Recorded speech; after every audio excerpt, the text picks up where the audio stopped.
Good evening বন্ধুরা, সকলে কেমন আছো? আশা করব অনেক ভালো আছো। আমি সুকৃতি নতুন একটা ব্লগে সকলকে জানাই অনেক ভালোবাসা। একটা নতুন ধরনের জিনিস নিয়ে আজ তোমাদের সামনে হাজির হয়েছি। এগুলো কি বলো তো? হ্যাঁ, ঠিকই ধরেছো, এগুলো হচ্ছে কাঁচা কলা। কাঁচা কলার কী বানাবো বলো তো? হ্যাঁ, ঠিকই বলেছো, কাঁচা কলার পাঁপড়। কী করে বানাচ্ছি সেটাই তোমাদের সঙ্গে শেয়ার করছি।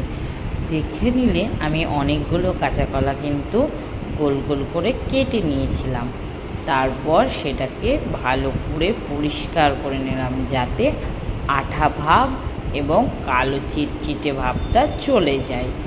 তারপর অনেকক্ষণ ভিজিয়ে রেখে কি হয়েছে বলো তো, যাতে কালো কষ যেটা, এই কালো ভাবটা হাতে লেগে গেলে হাতটাও কালো হয়ে যাবে। তারপর কড়াইয়ে জল গরম করতে দিলাম আর কলাগুলো সব দিয়ে দিলাম, ঢাকা চাপা দিয়ে সেদ্ধটা করে নিলাম আর সাথে লবণ দিয়ে দিয়েছিলাম।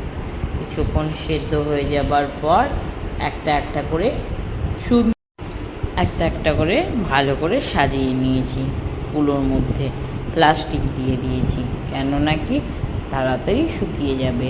আর যা রোদের তাতে যদি ছাদের উপরে দিয়ে আসি তাহলে হুনুতে একদম সব খেয়ে নেবে আর একদম মরমরে হয়ে যাবে। ওই জন্য বারান্দায় যে রোদটা থাকে সেখানেই দিয়েছি।